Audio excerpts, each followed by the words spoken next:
श्री सद्गुरु महाराज की जय। मनुष्य का जन्म बहुत अनमोल जन्म कहा जाता है। तो क्यों कहा जाता है, इसके पीछे कोई तो कारण होगा जो मनुष्य के जन्म को इतना महत्व दिया गया है। हमारे मनुष्यता से पहले, मनुष्य जन्म से पहले 84 लाख योनियाँ होती हैं।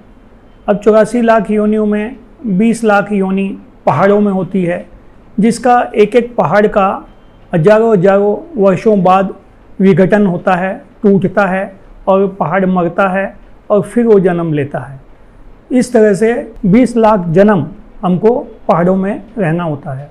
उसके बाद 12 लाख योनि जो है वो हमारी वनस्पति में होती है, क्योंकि वनस्पति थोड़ा मूवमेंट करती है, पहाड़ मूवमेंट नहीं करते और वनस्पति थोड़ा मूवमेंट करती है। तो 12 लाख योनि हमको वनस्पति में रहना होता है। उसके बाद 12 लाख जलचर, 12 लाख थलचर, 12 लाख नभचर और 12 लाख कीट पतंगे। ये इस तरह से 80 लाख योनियाँ हो गई और 4 लाख बंदर। तो बंदर से हम मनुष्य बने हैं। तो 84 लाख योनि तक हमारे में बुद्धि नहीं थी, हम कुछ भी अपने मन से नहीं कर सकते थे। हमारे को जो ईश्वर ने एक प्रोसेस दे रखा था, उस प्रोसेस के अंतर्गत हमको सब काम करने पड़ते थे और उसी में हमारा प्रमोशन होता था। 84 लाख योनि के बाद में ईश्वर के मन में एक दया भावना आती है कि इस जीव ने बहुत कष्ट पा लिए हैं, अब इसको कोई एक चांस देना चाहिए जिससे वो ईश्वर बन सकता है। तो उसका मनुष्य योनि में उसका जन्म होता है।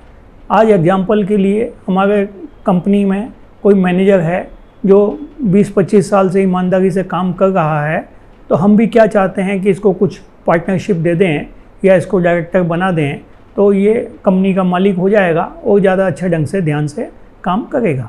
उसी तरह से ईश्वर भी हमारे ऊपर विश्वास करके और हमारे को एक मनुष्य जन्म देता है कि ये ईश्वर बन जाएगा तो ये और अच्छे ढंग से काम कर सकेगा। तो इसलिए हमारा जन्म होता है। अब हमारे पूरी दुनिया में 740 करोड़ मनुष्य हैं। अब आप ये सोचिए, 740 करोड़ तो हमारे घर के आजू बाजू में वनस्पति होगी, कीट पतंगे होंगे, जीव जंतु होंगे। इतनी आत्माएं तो हमारे आजू बाजू में मतलब मुश्किल से आधा 1 किलोमीटर के बीच में भी होगी। और पूरी धरती पे या पूरी दुनिया में कितने होंगे हम उनकी गिनती भी नहीं गिन सकते। उनके बीच में 740 करोड़ ही सिर्फ मनुष्य हैं।